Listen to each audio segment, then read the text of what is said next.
Hola, muy buenas, bienvenidos un día más a una entrega de Clean Agile. Hoy en concreto vamos a hablar del capítulo 5, de las prácticas técnicas. Ya se va poniendo esto un poquito más interesante para nosotros, ¿vale? Aquí el autor habla de varias técnicas, entre ellas el TDD, la refactorización, el pairing, el diseño, ¿vale? Y pone bastante énfasis en el TDD, ¿vale? Vamos a ver por qué. Empieza un poco definiendo qué es el TDD, qué es el Test Driven Development, por qué es importante, la importancia que tiene de cara a la calidad, y hace mucho hincapié también a no escribir más código del que necesitamos, ¿vale? ¿Por qué? Porque si tú empiezas escribiendo el test y luego escribiendo el código necesario para que el test pase, nunca vas a escribir código de más, nunca vas a tener basura, ¿vale? Habla de las 3 reglas del TDD, que son, primero, no escribas ningún código de producción hasta que escribas un test que falle, ¿vale? Y te dice que falle por falta de código, ¿bien? Luego te dice que escribas el mínimo código para pasar ese test. Y por último, que no escribas más test del necesario para pasar el test, ¿vale? Básicamente, a grandes rasgos es lo que hemos hablado hace 3 segundos, ¿vale? Del tema del TDD, ¿vale?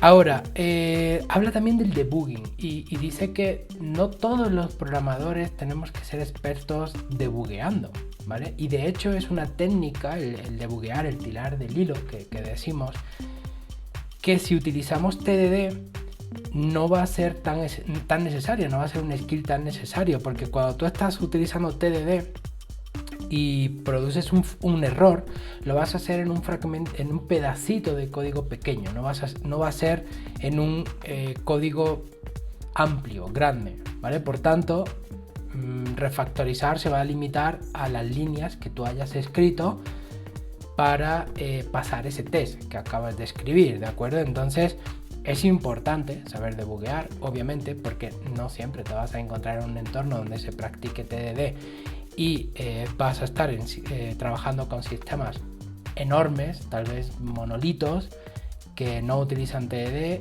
y que vas a tener que debuguear de principio a fin el sistema, ¿vale? Bien, de lo tercero que habla es de la documentación. Y fijaos que la documentación, o al menos hace un tiempo, la documentación era fundamental en los proyectos. Estabas casi que obligado a documentar. De hecho, las hay todavía y muy útiles. Ojo, no quiero que entendáis que estoy criticando en el mal sentido de la palabra este tipo de librerías o este tipo de práctica. Hace un tiempo era requisito fundamental documentar las variables con el @type, el @description, ¿vale? Para que luego le pases esta librería, que por ejemplo, recuerdo en Java, era Javadoc. Tú pasabas la librería y lo que te hacía es que te generaba documentación, bien en formato HTML, en formato en PDF, y te documentaba el sistema entero. Eso es algo bueno, pero la documentación tiene un problema. Y es que nosotros los programadores no solemos actualizar la documentación. Es decir, nosotros documentamos conforme vamos desarrollando, pero cuando vamos a cambiar algo o vamos a hacer un refactor o vamos a agregar funcionalidad, generalmente nos olvidamos de actualizar la documentación, y esto es un hecho. Y cuando nosotros vamos a utilizar una librería o cualquier otro sistema, desgraciadamente la documentación no es la fuente de la verdad, ¿vale? No podemos fiarnos de lo que diga la documentación porque nos olvidamos nosotros mismos de actualizarla. Por tanto, ¿qué es lo que hacemos? Miramos muy por encima de la documentación, pero al final vamos al código, vamos a ese módulo, a esa librería, a ver ese método o cosa que necesitamos, ¿de acuerdo? Entonces, la propuesta que se hace desde aquí, de las técnicas, de las prácticas técnicas en Agile, es la misma que hay en Clean Code, y es que no sobredocumentes. El código debería documentarse a sí mismo, debería ser tan fácil de leer que no se necesites documentarlo. un nombre de una variable debería ser tan obvio lo que representa que no necesites documentar y decir para qué es esa variable. ¿De acuerdo? Entonces, utilicemos siempre la práctica de clean code, de nombrar bien las variables, de que el código se exprese o se documente por sí mismo, ponerle nombres que indiquen realmente la funcionalidad que hace cada método o cada función, ¿vale? Y el autor aquí lo que dice, el tío Bob, es que tenemos que documentar ciertas decisiones que hayamos tomado y que otro compañero o compañera se pueda cuestionar por qué no lo hemos hecho de otra manera. Por ejemplo, imaginaos que tenemos dos versiones de un API, la versión 1 y la versión 2, y nosotros decidimos utilizar la versión 1. Si alguien llega después y lee ese código, pues va a preguntarse por qué esta persona no ha utilizado la versión 2, que es más nueva. Pues si hemos tomado una decisión en base a lo que sea, da igual, cualquier cosa que hayamos tenido en cuenta para tomar esa decisión, eso podemos documentarlo ahí, podemos decir, estamos utilizando la versión 1 del API por esta razón, ¿vale? Ahora, habla también del término en inglés completeness, que hace referencia a la cobertura, o sea, que todo esté cubierto por el test. Cuando nosotros no practicamos TDD, esto puede ser algo tedioso, porque cuando nosotros programamos, si no lo hacemos primero haciendo el test, nos vamos a... O sea, más bien dicho, el código no va a salir como resultado del test. Por tanto, es muy normal que agreguemos complejidad al código. Es muy normal y eso nos pasa a todos, ¿vale? Entonces, cuando tú quieres testear, cuando tú quieres crear test para un método que tú has desarrollado sin utilizar TDD, generalmente te va a ser más complicado testearlo que si tú lo haces con TDD, ¿de acuerdo? Entonces, aquí es donde entra también ya el tema de la refactorización, que todavía no vamos a hablar de él, vamos a dejarlo un poquito más para más adelante, ¿vale? Habla, como te comentaba, del tema de la cobertura. No es necesario que nuestro sistema esté al 100%, sino que como equipo tenemos que decidir un nivel de cobertura que puede ser el 90, el 80, el 70, el 60%, da igual, tiene que ser un nivel, tenemos que llegar a un acuerdo de en qué nivel nosotros nos sentimos confiados en que pasado ese nivel de cobertura, como mínimo, nuestro sistema es confiable, ¿vale? Pero como os digo, es una cuestión de acuerdo de equipo, ¿vale? Bien, ahora habla del tema del diseño. Y esto está relacionado con lo que hablábamos hace un ratito. Generalmente nosotros, cuando no hacemos el código en función del test, solemos agregar más complejidad. Si ya de por sí, generalmente algunos sistemas o muchos sistemas son complejos de entender, o complejos en cuanto a arquitectura, o que hay muchos servicios, o que es un monolito pero que tiene muchos módulos, etcétera, etcétera, contribuimos nosotros a agregar más complejidad, ¿vale? Y si no estamos utilizando TDD, mayor aún. Y llega un momento en que nosotros mismos, los desarrolladores, llegamos a la conclusión de que es mejor borrar y empezar de nuevo. Y no deberíamos llegar a ese punto, porque sí que podemos llegar perfectamente a ese, bueno, perfectamente, muy entre comillas, a ese punto, sino que tenemos que tratar a toda costa de llegar a ese punto y de tener siempre nuestro código lo más ordenado posible. Y aquí ahora, lo más simple posible. Y aquí ahora es donde entra el tema del refactoring, ¿vale? Cuando nosotros estamos utilizando TDD, si te das cuenta, escribimos un test hasta que falle, por lo que sea, porque no compile, porque, no sé, el método del servicio que vamos a crear todavía no está creado, es algo válido, o porque todavía no tengamos el código hecho, pues vamos a escribir partes pequeñitas de código para pasar ese test. Y vamos a seguir modificando el test para que no pase, o seguir añadiendo casos de uso, ¿vale? Para que no pase el test y tengamos que escribir el código. Entonces, como comentábamos hace un ratito, vamos a tener que hacer refactor sobre pequeñas partes del código. Y estos refactor van a ser fáciles, entre comillas, ¿no? Obviamente es mucho más fácil hacer un refactor de, me invento, 10 líneas de código que de 100. Eso está clarísimo, ¿vale?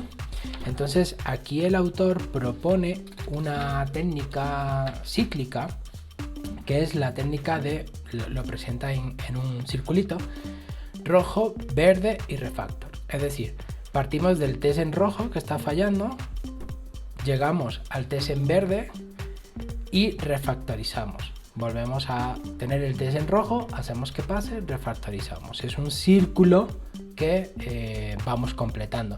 Y como digo, como nosotros estamos confiados de los tests que estamos escribiendo, porque estamos haciendo TDD, cualquier refactor que hacemos, si pasa el test, vamos a tener la suficiente confianza como para saber que no hemos roto nada, ¿vale? Y cuando digo esto, no solo es en nuestro módulo, esto puede que afecte también a otros módulos. Por ejemplo, si refactorizamos nuestro método porque hay un parámetro que resulta que nosotros lo pusimos y ya por cualquier razón no lo necesitamos, si en otro módulo estamos haciendo uso de este método que le pasa ese valor, los tests en aquel módulo van a fallar.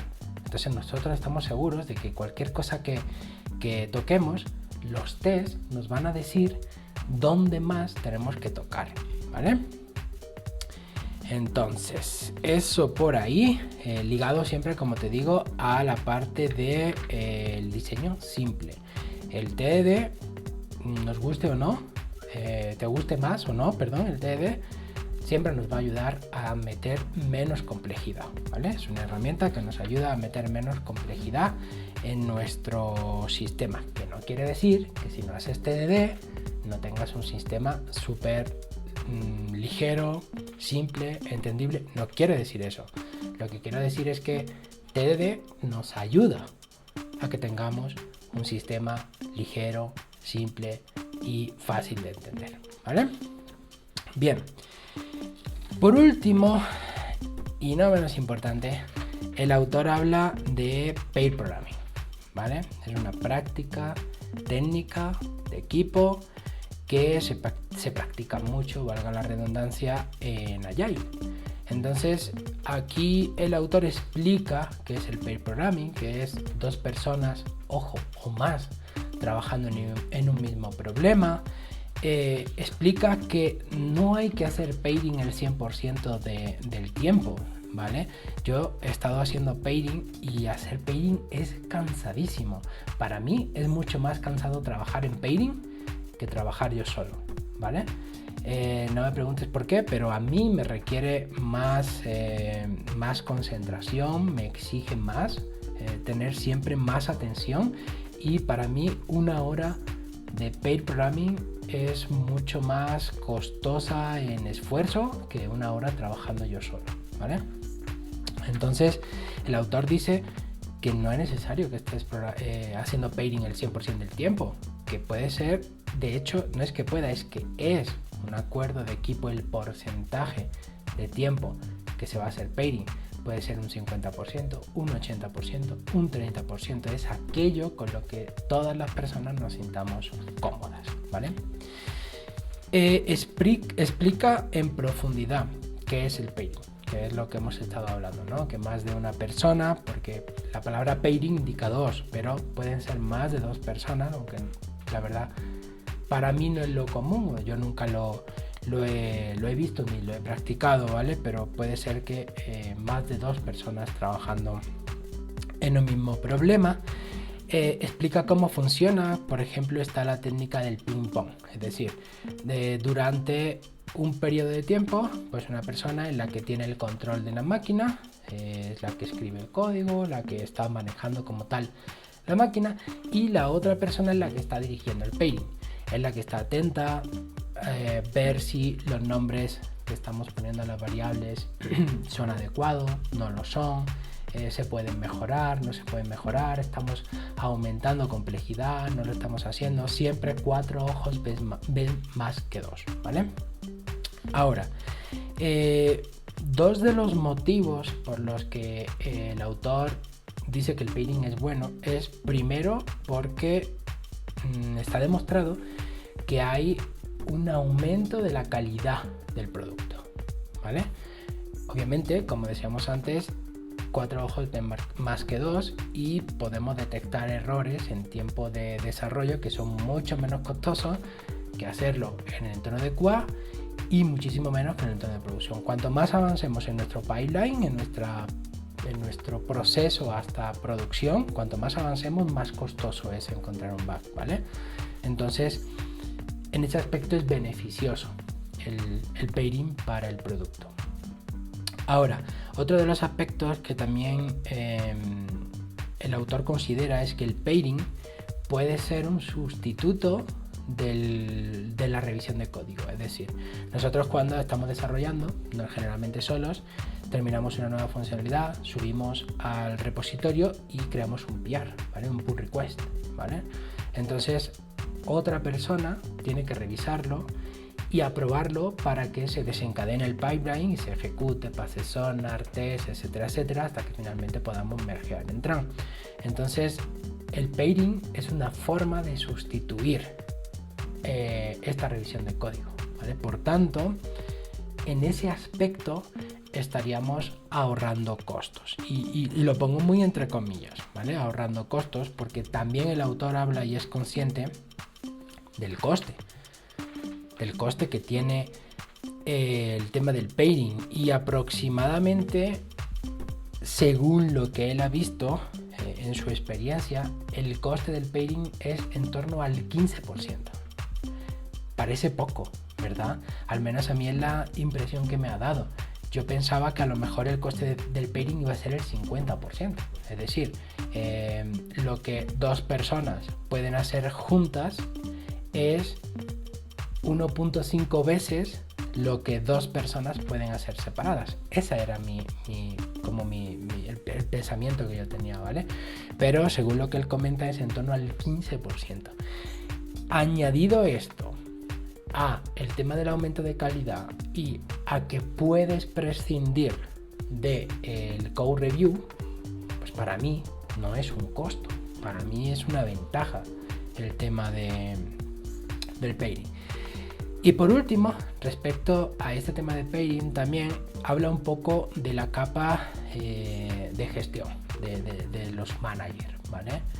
Entonces, siempre nos dice que esto es una práctica técnica de equipo, que nosotros no tenemos que pedir permiso, nosotros como desarrolladores no tenemos que pedir permiso para hacer pairing, no tendríamos que pedir permiso para hacer TDD, ¿vale? Porque nosotros se supone que somos los expertos, ¿vale? Generalmente la experiencia que él dice que ha tenido, nunca se ha encontrado con un manager que vea mal el tema del pairing, porque él dice que generalmente los managers, cuando 2 personas trabajan en algo, los ven como colaboración, como trabajo en equipo, como que esa tarea se va a hacer, ¿vale? Pero también te dice que si alguna vez te encuentras con algún manager, con algún jefe o jefa que no ve bien el tema del pairing, que trates de explicarle los beneficios que tiene el pairing. Primero, tienes que saberlos tú, porque si nosotros mismos sabemos qué beneficios nos da una práctica, no tiene sentido ninguno practicarla, no tiene sentido ninguno llevarla a cabo. Primero tenemos que saber qué es lo que estamos haciendo. Yo, por ejemplo, de Agile tenía como que un conocimiento general, ¿vale? He trabajado en Agile, he visto ventajas y beneficios de practicar Agile, he visto malas prácticas también en Agile, pero lo que sí te puedo decir es que en todos los proyectos en los que yo he trabajado con la metodología Agile, nunca he estado en ninguna situación de estrés tan grande como la que he estado en otras metodologías, ¿vale? Nunca. He estado obviamente en situaciones de estrés, que llega la fecha límite, que no llegamos, que el cliente, que esto hay que entregar, que por supuesto, siempre. Pero han sido mucho menores en cantidad y en estrés, digamos, ¿vale? Entonces tenemos que conocer la metodología que estamos practicando. Yo por eso estoy leyendo este libro, para aprender un poco más y estoy llegando a muy buenas conclusiones, ¿vale? Y es que no todo sirve para todo, ¿vale? Y me estoy adelantando un poco a las conclusiones. Esto es el final de este capítulo, ¿vale? Así que estamos ahora mismo ya en el aspecto de conclusiones y opinión mía sobre el libro y sobre el capítulo, ¿vale?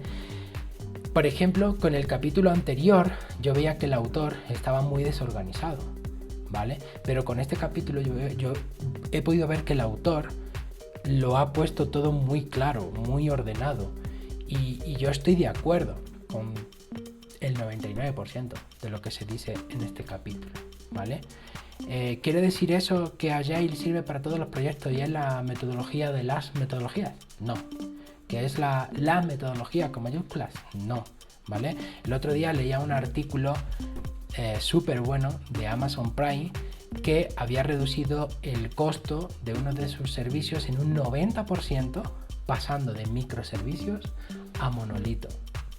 ¿Quiere decir esto que este es el fin de los microservicios, que estabas equivocados? O que...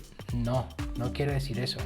Lo que quiere decir esto es que para cada cosa tenemos una herramienta, que no utilicemos una llave inglesa. La llave inglesa es, bueno, no sé cómo se conocerá en otros países, pero es esta llave que la puedes ajustar y se adapta en tamaño a toda la llave, ¿vale? La llave inglesa es la forma perfecta de romper un tornillo, la forma perfecta.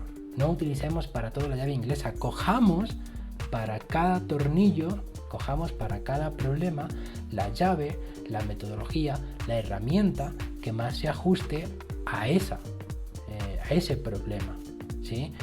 Agile no es la solución para todos los problemas.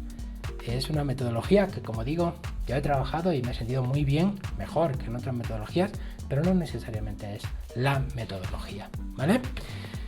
Tenemos que ser siempre críticos, tenemos que estar siempre aprendiendo. Ojo, te dejaré en las notas del episodio mis cursos de Java, de Go y de Git con un buen descuento. Pero sobre todo, no hay una herramienta universal, ¿vale? Ni una metodología universal. Lo importante es que conozcamos la mayoría, no a fondo, conozcamos la mayoría para saber qué herramienta o qué metodología o qué técnica incluso, porque puede ser que dentro de nuestro equipo el pairing no sea una opción, ¿vale? Por lo que sea, por las personas, por el problema que estamos resolviendo, ¿no? No lo sé, por mil cosas. Entonces, que sepamos utilizar siempre la metodología, las herramientas que tenemos a nuestra disposición de la mejor forma posible y en el mejor caso indicado. Nada más, nos vemos en la próxima.